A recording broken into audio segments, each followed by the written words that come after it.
rest. You had Somalia on there, you had Yemen on there, South Sudan, and then North Korea, which of course,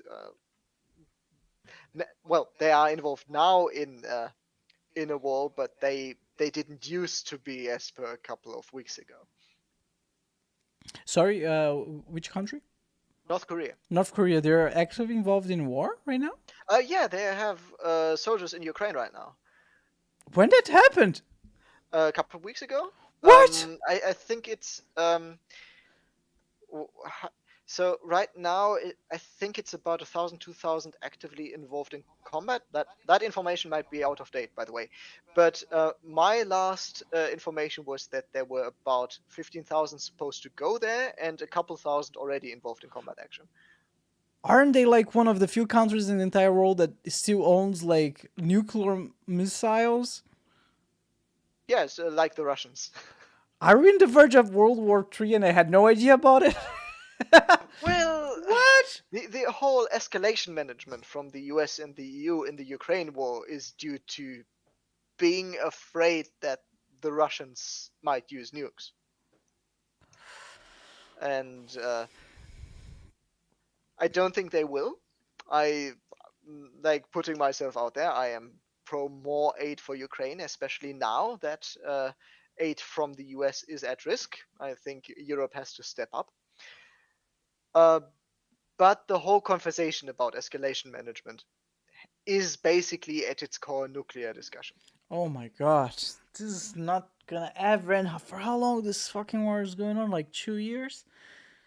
Around 2 years. February 2022, so 2.5, Oh my approaching god. 3,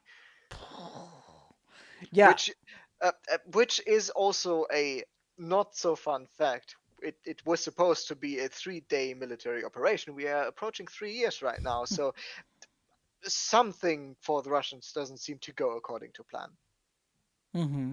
So you're okay. Okay, yeah. Yeah, damn.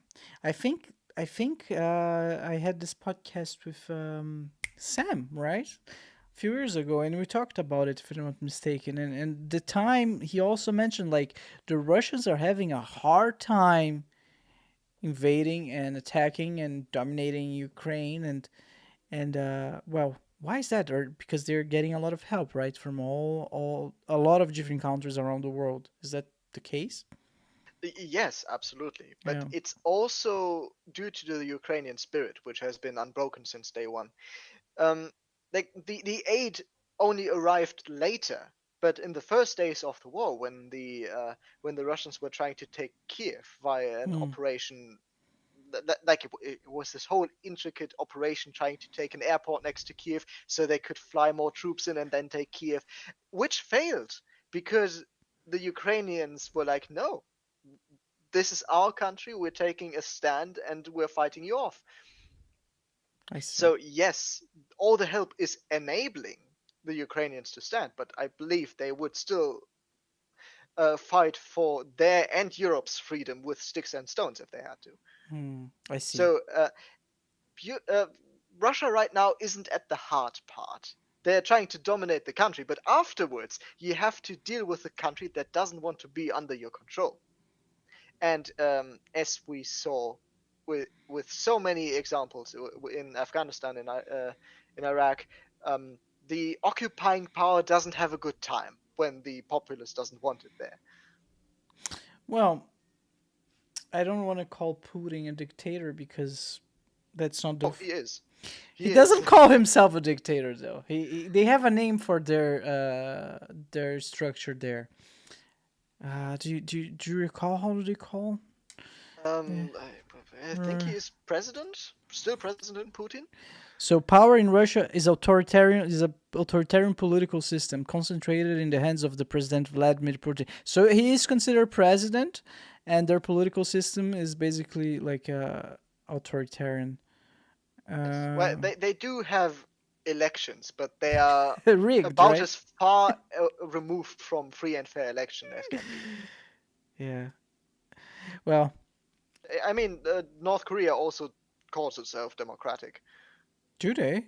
No fucking way. Or is it Democratic People's Republic? Wasn't it North Korea we call themselves democratic. So democratic is when the public elects the leader, right? yes. Well, it's a good word to use for your propaganda to say, oh, we're democratic, but then you look into it a little bit more, and they're not.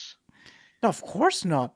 Come Oh on. yeah, they are holding democratic elections, but of course it's not at all. Oh man, that's the biggest joke of the night. All right, Jonas, man, it has been a pleasure. We're almost hitting the 1 hour mark. I'd like to ask you if you have any final remarks, anything else that you'd like to say.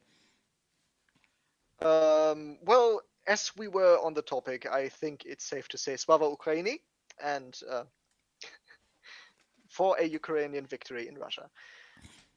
All right. So thank you very much. It was a pleasure. It was very good to catch up and see how it's going, my friend. Thank you. All right. Take care.